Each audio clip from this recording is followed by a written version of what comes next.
दर्शकों, prime time news में आपका स्वागत है। मैं राहुल कुमार। आज मैं आपको एक ऐसी सक्सेस से रूबरू कराना चाहता हूँ जो अपनी यूपी के राजधानी लखनऊ से कई बार मिनिस्टर है व कई बार विधायक भी चुने गए, जिनका ताल्लुकात तो ऐसे सुल्तानपुर से है। और ये शख्सियत जो राजीव गांधी के काफ़ी चहेते दोस्त थे और संजय गांधी के भी बहुत ही बड़े चहेते में से एक थे। उनको 50 साल पुराने उनके शागिर्दों ने याद किया। ये वाक्य बहुत ही दिलचस्प वाक्य है जो उनके 50 साल पुराने शागिर्दों ने उनको याद किया और उनका सम्मान किया। आज मैं उसी वाक्य को लेके आपके पास आया हुआ हूँ और उनका नाम है मोहित अहमद जी। उनसे आपको रूबरू कराते हैं और जानते हैं कि आखिर 50 साल पुराने शागिर्दों ने किस लिए आपको याद किया और उनका जोरदार स्वागत भी किया। तो आइए आपका परिचय कराते हैं। सर, आप कोलकाता गए, वहाँ पे आपके शागिर्दों ने आपका बहुत ही पुरजोर तरीके से सम्मान किया। किस लिए सर आप गए और शागिर्दों ने 50 साल बाद कैसे याद किया आपको? हाँ, बड़ा अच्छा सवाल आपने किया है। मैं तो बिल्कुल भूला हुआ था जी। शुरुआत में मैंने बीएड कर रखा था जी। तो बीएड करने के बाद मास्टर होता है आदमी, तो मैं कहीं मास्टरी कर रहा था जी, इलाहाबाद जिले में जी। मैं वो साल भर ही 8-9 महीने किया था जी।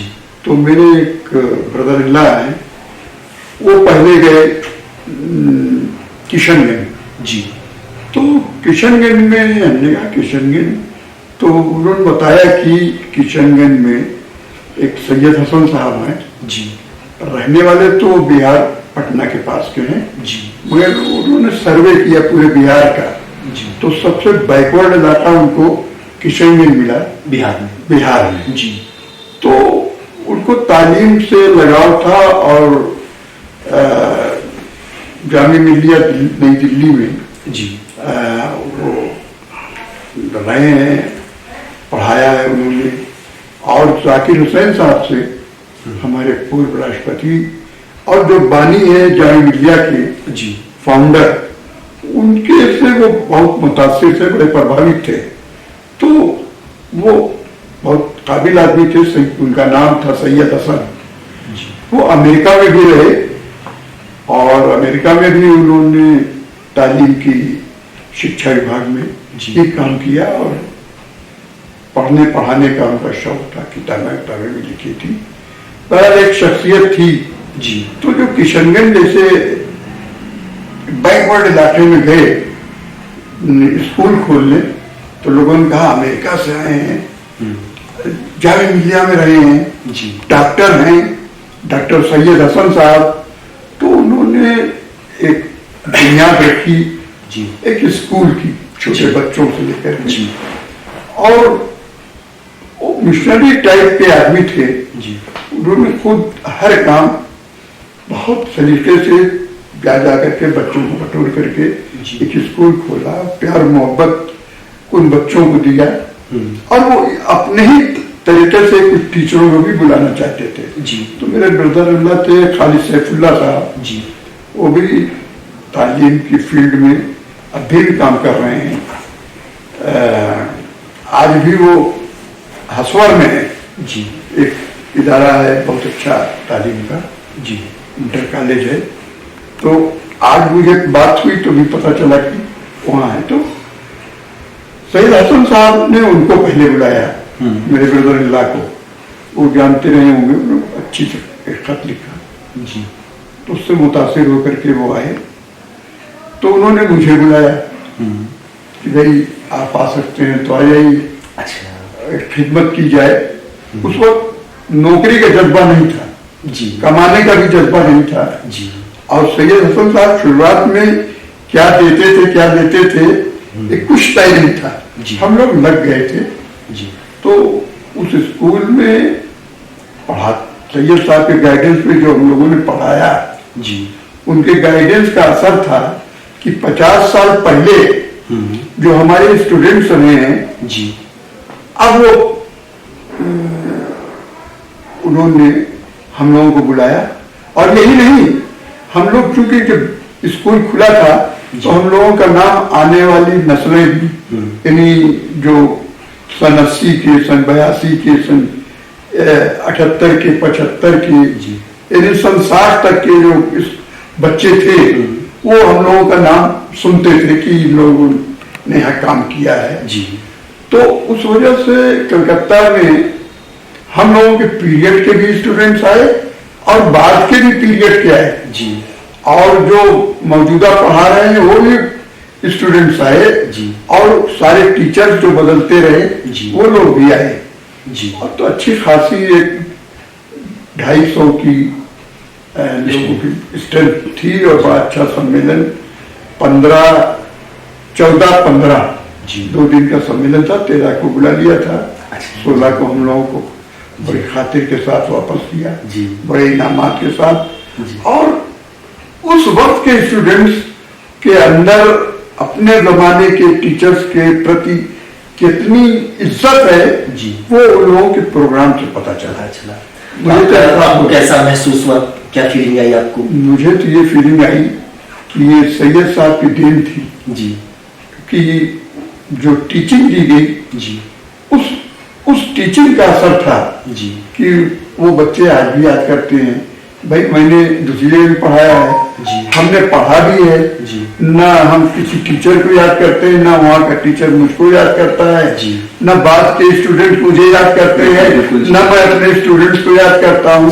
ये तो मेरी कमी थी, बीच में मैं भूला हुआ था पॉलिटिक्स की मशगूलियात की वजह से, वरना मुझे खुद टच में रहना चाहिए था जी। मुझे तो बड़ी शर्मिंदगी भी हुई कि 50 साल बाद मंसूर साहब का, नफीसा एक मेरी शागिर्दा है जी। उसका और 2 एक लोगों का, नाहिद वगैरह का फोन जब आया तो मैं सकते पड़ गया जी। बड़ा अच्छा लगा, बहुत ही अच्छा लगा जी। और ये हम लोग के ट्रेंड होने का और हम लोगों ने जो एजुकेशन दी उसका असर था कि आज भी वो लोग बहुत कामयाब होकर के सबका प्लेसमेंट बड़ा अच्छा है जी। कोई बहुत बड़ा सर्जन है तो कोई बहुत बड़ा पीसीएस का अधिकारी है जी। बिहार के कैडर का जी।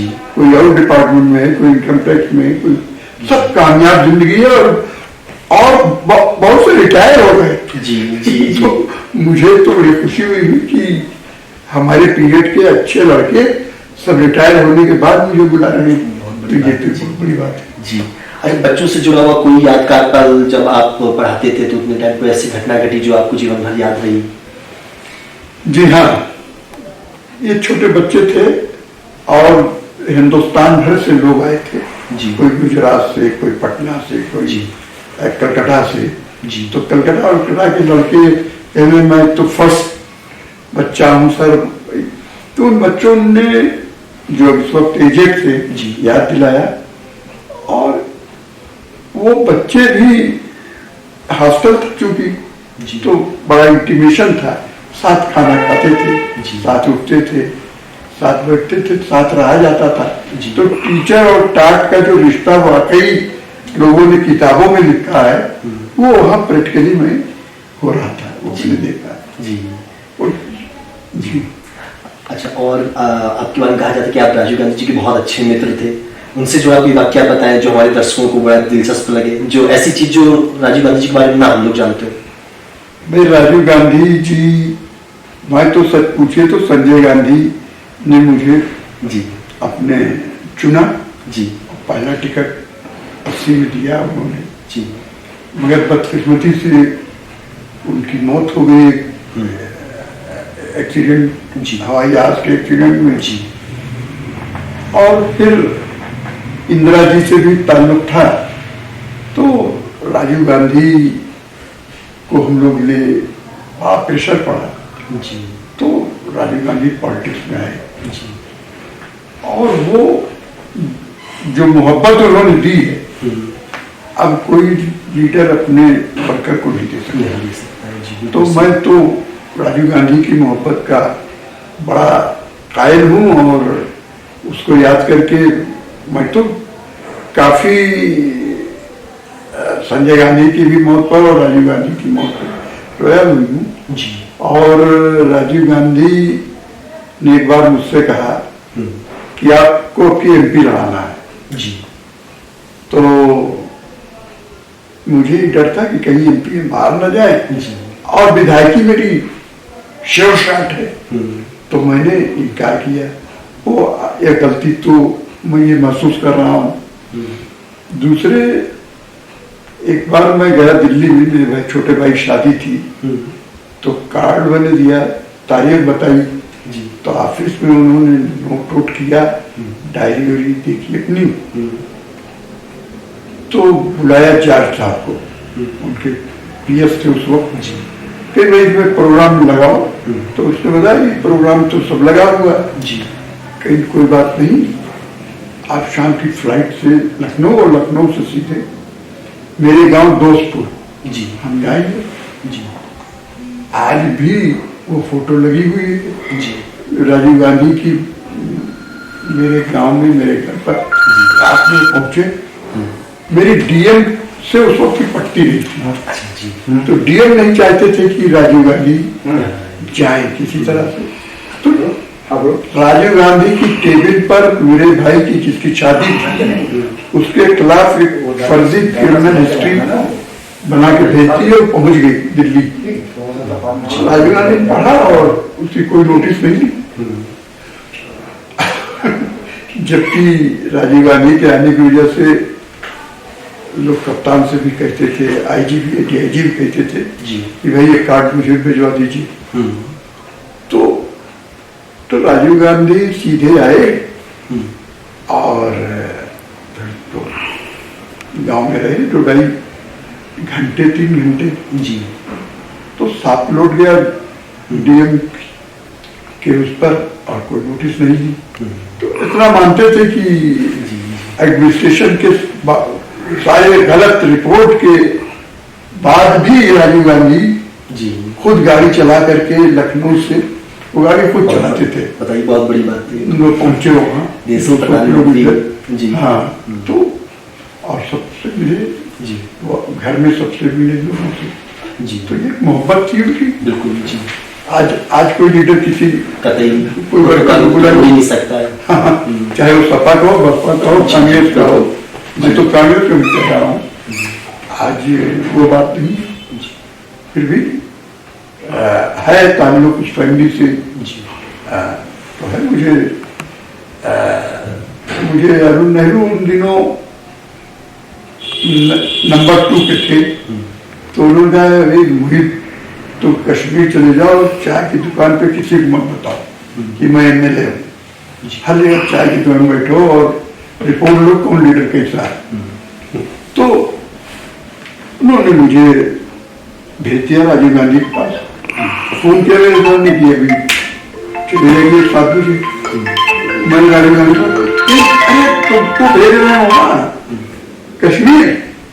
नहीं, मैं तुम्हें तो हज गुडविल डेलीगेशन में भेज रहा हूँ। उस वक्त डेलीगेशन 80 में जो डेलीगेशन होता था वो 7-8 लोगों का होता था, तो इससे ज्यादा नहीं होता था। और मैं पहला एमएलए था जो डेलीगेशन में, हज गुडविल डेलीगेशन में गया था। अभी तक एमएलए नहीं गया था। अब बड़ी मुश्किल से जो मिनिस्टर हज का होता है स्टेट का, वो पहली बार 2 बार से डेलीगेशन में जाने लगे, वरना यूपी का कोई एमएलए और यूपी का कोई मिनिस्टर डेलीगेशन में नहीं गया था। वो तो एमपी का होता है। एक वाक़या और याद है, एमपीज का टूर जा रहा था विदेश, तो उसमें मेरी सूची आई, तो उन्होंने मेरा नाम नीचे लिख के भेज दिया। अब वहां जो ब्यूरोक्रेसी पहुंचा, कहेंगे एमपीज के साथ एमएलए कैसे जाएगा। तो फिर कानून बता करके राजीव गांधी के पास भेज दिया कि एमएलए नहीं जा सकता। तो राजीव गांधी ने वो डेलीगेशन ही रद्द कर दिया और सारे एमपी रह गए, नहीं गए। उस वक्त एमपी जा सकते हैं, गए, मगर उस वक्त उस डेलीगेशन में वो प्रोग्राम ही सारे एमपी को कैंसिल कर दिया। तो ये है एक लीडर की और एक वर्कर की मोहब्बत और ताल्लुकात। जी बिल्कुल, शुक्रिया सर, बहुत अच्छा लगा। कि आपने अपने बारे में इतना कुछ बताया, हमारे दर्शकों को जानकारी दी। Thank you sir. शुक्रिया। साथ अगली शख्सियत है जो गरीब बच्चों की पढ़ाई पर पूरा ध्यान दें, जो एक बहुत ही बड़ी कंपनियों में जॉब करके इंजीनियरिंग की पोस्ट पे थे और वहाँ से छोड़ के उनके मन में आया कि गरीब बच्चों के लिए कुछ किया जाए, तो उनकी पढ़ाई के लिए कि पढ़ाई से ही सब कुछ संभव हो सकता है, उनका भविष्य संवारा जा सकता है। और राजधानी में आके काफ़ी गरीब बच्चों की पढ़ाई की पूरी देखभाल, पूरी जिम्मेदारी अपने साथ उठाए हुए हैं। वो शख्सियत का नाम है मुस्तफ़ा खान जी। आइए आपसे उनकी शुरुआत कराते हैं। सर कुछ बताएं सर। जी, आज आप लोगों से बात करके मुझे अच्छा लग रहा है। हम लोगों ने अपनी पढ़ाई करी, हम लोग एक ऐसी फैमिली में पैदा हुए जो एक प्रिविलेज फैमिली हम कह सकते हैं। हम लोगों के पास बहुत सारे इस तरह के मौके थे जो हम लोगों ने लेटर स्टेजेस में जब एक वक्त आया कि महसूस किया कि बहुत सारे हमारे देश के, मुल्क के बच्चों के पास वो मौके अवेलेबल नहीं हैं और वो अपनी फीस ना दे पाने की वजह से स्कूल से ड्रॉप आउट हो जाते हैं। उनके पास वो अपॉर्चुनिटीज़ नहीं आ पाती हैं। तो जब ये कमी हमने और हमारे साथियों ने महसूस करी तो सोचा कि क्या किया जाए, कुछ तो किया जाना चाहिए। अपनी जिम्मेदारी को समझते हुए हम लोगों ने एक ग्रुप बनाया। आपस में हम लोगों ने फंड कलेक्ट करके लोगों की फीस का इंतजाम करने का सिलसिला शुरू किया। ये प्रोग्राम तकरीबन 15 साल पहले हम लोगों ने शुरू किया और over this period of time, इस वक्त में हम लोगों ने ऑन एन एवरेज 600 से 700 बच्चे पर ईयर सपोर्ट कर रहे हैं अलग अलग स्कूल्स में, अलग अलग लेवल पर। प्राइमरी बेसिकली फोकस रहता है, लेकिन अगर कोई मेरिट वाइज बच्चा डिग्री में या इंजीनियरिंग में या किसी प्रोफेशनल कोर्सेज में, मेडिकल में आता है तो उसको भी हम लोग सपोर्ट करने की कोशिश करते हैं। जी, सिर्फ सब गरीब बच्चों को ही जिनके पास पैसे की दिक्कत तंगी है कि और भी किसी तरीके से आप कैटेगरी कोई चुनते हैं बच्चों की? नहीं, हमारा प्राइम फोकस तो फाइनेंशियल कंस्ट्रेंट वाले बच्चे ही हैं। वो बच्चे जिनके पास पैसों की कमी रहती है, क्योंकि जिनके पास पैसे हैं, जिनके पास फंड्स अवेलेबल हैं, उनके माँ बाप उनको प्रोवाइड करा ही देते हैं। लेकिन उसके बाद भी पिछले कुछ सालों से हम लोगों ने इस बात का भी ज़रूरत महसूस करी कि फर्ज होने के बाद भी बच्चों को इस बात का तरीका नहीं पता चलता कि हम अपने करियर को कैसे बढ़ाएं। तो करियर काउंसलिंग, फिर उसमें से मेरिटोरियस बच्चों को सेलेक्ट करके उनको प्रॉपर गाइड करके उनकी सलाहियत के हिसाब से उनके अंदर जो क्वालिटीज है उसको पहचान करके, जो शायद उनके पेरेंट्स नहीं पहचान पाते या बच्चे नहीं पहचान पाते, तो उसको हम लोगों ने आइडेंटिफाई किया। फिर उनको गाइड किया कि आपको किस तरह के कोर्सेज में सेलेक्शन करके अपनी ग्रेजुएशन को या फर्दर स्टडीज को परस्यू करना चाहिए। अच्छा जी, तो सर किस लेवल तक की बच्चों को आप सहायता देते हैं? 12 तक की या ग्रेजुएशन तक की या अवार्ड भी भेजते हैं? नहीं, हाँ, हम लोग बेसिक, हमने जैसे आपको पहले भी बताया कि हमारा फोकस प्राइमरी एजुकेशन है, प्राइमरी से प्राइमरी तो 10th तक का, हाई स्कूल तक का कराने का है कि कम से कम बच्चा हाई स्कूल तो जरूर पास कर जाए।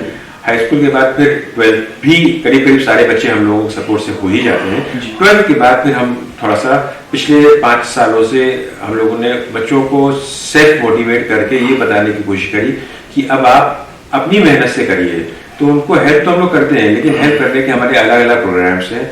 उन प्रोग्राम्स में किस तरह से कि आप अपने नेबरहुड में बच्चों को ट्यूशन पढ़ाएं, उन बच्चों के पॉइंट ऑफ व्यू से उनको गाइड करें, अपने कोचिंग सेंटर एस्टैब्लिश करें। तो उससे 2 चीजें होती हैं। तो बच्चों की जो फीस है, छोटे बच्चों को जिनको वो पढ़ाते हैं, वो फीस हम लोग प्रोवाइड करा देते हैं। और जो पढ़ाने वाला बच्चा है, यानी कि जो 10th 12th पास कर गया है, उसके अंदर एक कॉन्फिडेंस आने लगता है कि भाई मैं पढ़ा सकता हूँ, मैं भी कुछ कर सकता हूँ और ये पैसा मुझे कहीं हेल्प नहीं मिला, मेरी अपनी अर्निंग, मेरी अपनी मेहनत से मिला। तो मैंने अपनी ग्रेजुएशन, अपने पोस्ट ग्रेजुएशन या अपनी प्रोफेशनल स्टडी अपनी मेहनत के पैसे से करी है। तो उससे उसके अंदर एक अलग तरह का कॉन्फिडेंस पैदा होता है। इस सिलसिले को भी हम लोग करा रहे हैं। सर, अब तक आपके इस अभियान से कितने बच्चे लाभान्वित हो चुके हैं? एग्जैक्ट नंबर्स तो मैं नहीं कह सकता, लेकिन जो हम लोगों का एनुअल असेसमेंट रहता है हेल्प का, जो हमारा बजट है 500 से 600 बच्चे हमने कहा, तो इसके हिसाब से अगर हम 10 साल का अंदाजा लगा लें तो करीब 50-60 हज़ार बच्चे तो हम लोगों के सपोर्ट से एनुअली, अगर ये क्यूमुलेटिव होता जाएगा, जैसे कुछ बच्चे ऐसे भी हुए जिनको हम लोगों ने प्राइमरी स्टेज से, फर्स्ट सेकंड थर्ड स्टेज से किया। अभी रिसेंटली हमको एक एपिसोड पता चला कि बच्ची को हम लोग सपोर्ट करते थे, वो उसके पेरेंट्स नहीं थे, वो अपनी मौसी के साथ रहती थी, CMS में पढ़ती थी, पढ़ने में बहुत अच्छी थी। हम लोगों ने उसका, बहुत सारे ऐसे बच्चे, लेकिन एक केस अभी अचानक याद आ गया, तो पढ़ते पढ़ते उसको सपोर्ट करते रहे हम लोग। क्लास में टॉपर रही उसके बाद वो बच्ची का सिलेक्शन हुआ, जामिया में गई, वहां से उसने पढ़ाई कंप्लीट करी इंजीनियरिंग अपनी। उसके बाद उसको एक मल्टीनेशनल कंपनी में जॉब मिली। अभी रिसेंटली लास्ट वीक हमको पता चला कि उसने 3-4 साल की सैलरी से अपना अच्छा खासा, मैं डिटेल्स नहीं जा रहा हूँ, लेकिन लखनऊ में भी रिसेंटली पता चला कि उसने पता हम लोगों के रेफरेंस से कि उसने एक फ्लैट खरीदा। तो हम लोग को इतनी खुशी हुई इस बात की कि हम लोग जिस मकसद में लगे हैं वो बच्चे जो है कहीं ना कहीं, भले ही बहुत छोटे स्टेप्स हैं, लेकिन एक बच्चों को या बहुत सारे बच्चों को अगर हम इस लायक बना पा रहे हैं कहीं छोटा सा भी सपोर्ट करके फाइनेंशियल एड से, कि बच्चे अपनी मेहनत से बन करके आज वो खुद मुख्तार है और वो अपने एरिया में, अपने नेबरहुड में एक मिसाल है। उनको देख करके बहुत सारे बच्चे मोटिवेट होते हैं और वो अपने आप को ऐसे रोल मॉडल्स ढूंढते रहते हैं। जी जी, बहुत अच्छा। दर्शकों ने आप जैसे नेक दिल इंसान को जान के बहुत ही मोटिवेट हुए। सर, जैसा मैं जानता हूँ कि आप मेरे साथ जिसे जुड़े हुए हैं और उनकी सर्किल में काम कर रहे हैं, तो सर आप कैसे, मतलब उनके कार्यों को किस प्रकार से लेते हैं और इंस्पायर होते हैं?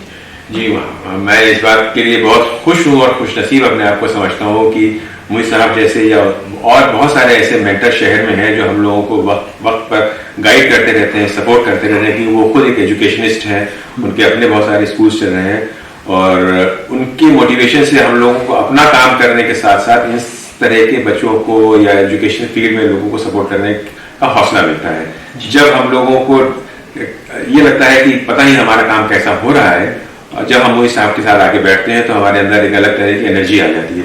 मैं आपको एग्जांपल देना चाहूंगा, अभी रिसेंटली लास्ट वीक ही हम लोग बैठे थे मोहित साहब के साथ, तो वो अपना एक एक्सपीरियंस शेयर कर रहे थे कि रिसेंटली वो गए कोलकाता में एक इवेंट के सिलसिले में। वो इवेंट ऑर्गेनाइज किया गया था, एक इंसान स्कूल है, इंसान स्कूल कॉलेज करके किशनगंज बिहार में, सैयद हसन साहब ने उसको एस्टैब्लिश किया था 1960s में।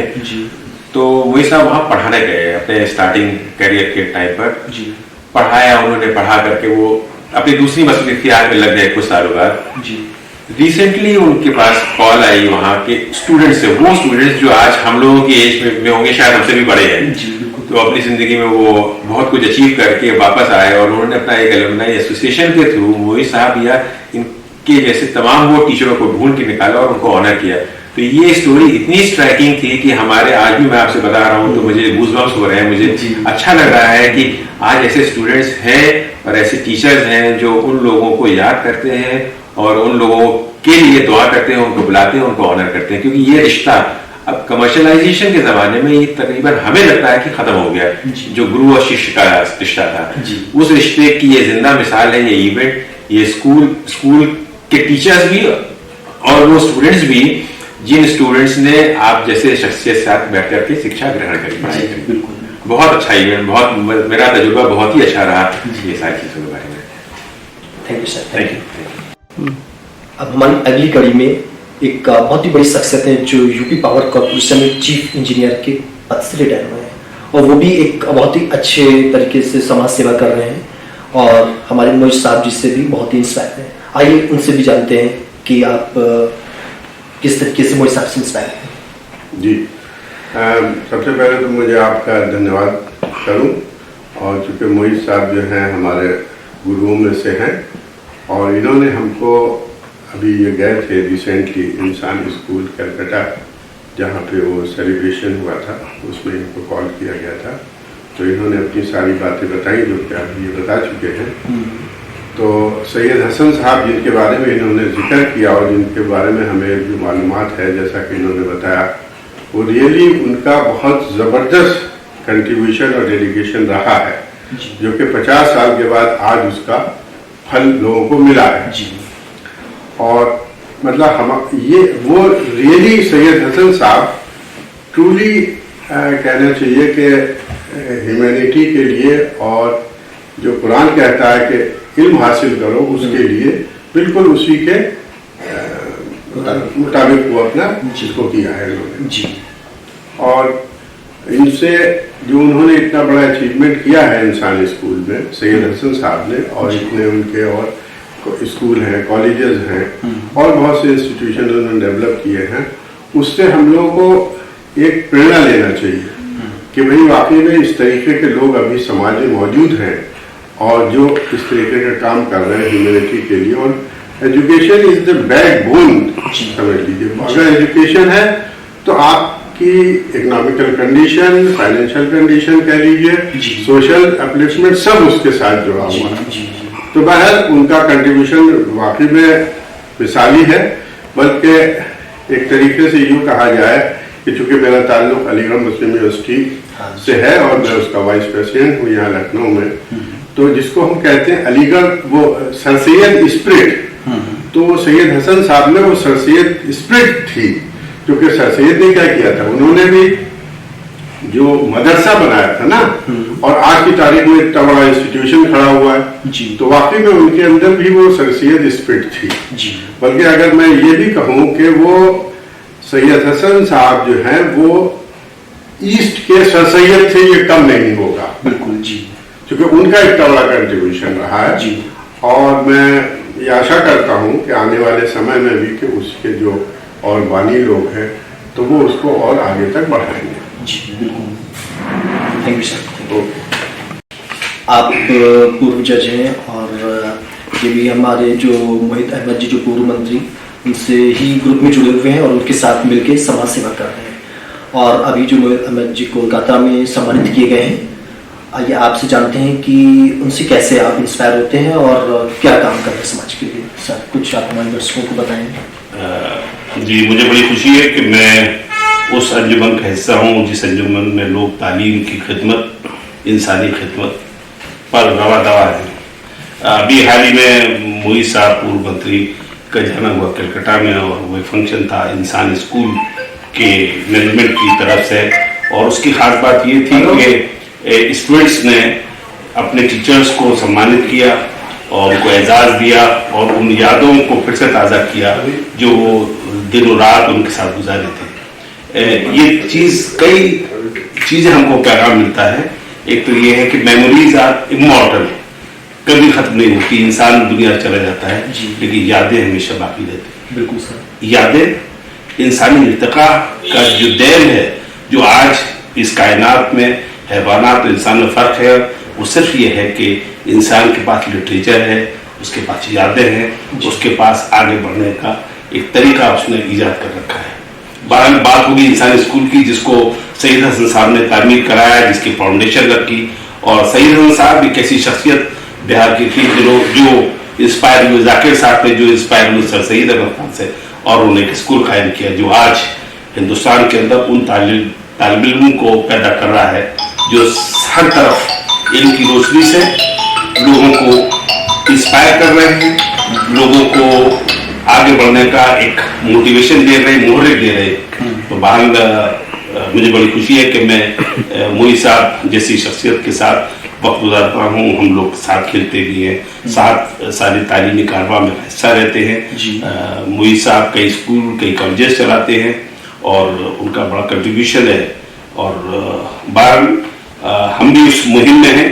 तालीम हिंदुस्तान में बढ़नी चाहिए और इस कारवा को बढ़ना इसलिए ज़रूरी है कि आज दुनिया जो ग्रोथ हो चुकी है, दुनिया जो एक ग्लोबल हाउस बन गया है, उसमें हमारा रोल तभी हो पाएगा कि जब हम तालीम में और एजुकेशन में आगे बढ़ेंगे। नेल्सन मंडेला ने कहा था कि education is the most powerful tool in the world which can change you. And Robert Frost ने कहा education is important because if you educate a man, you educate a man. If you educate a woman, you educate generations. तो इस तरह से जो तालीमी रिश्वा है वो इसलिए और अहमियत के हामिल है। और मोहित साहब एक गर्ल्स कॉलेज चला रहे हैं और सुल्तानपुर की दबे कुछ लोग, पिछड़े लोग, खास अकलियत की खवातीन को, बच्चों को आगे बढ़ा रहे। तो मैं इसके लिए नेक ख्वाहिशात देता हूँ। इंसान स्कूल के लिए भी, इंसान स्कूल के जो बच्चे थे, जो लोग थे, जो आज हिंदुस्तान के बड़े अच्छे शहरी हैं और जो काम कर रहे हैं, जो याद कर रहे हैं, वो एक हम सब लोगों की मैसेज है। हमें अपने माजी से एक सबक लेकर मुस्तकबिल की चीज़ों को देखना चाहिए और इस अंधेरे को तालीम की रोशनी से चीरना चाहिए। थैंक यू, शुक्रिया।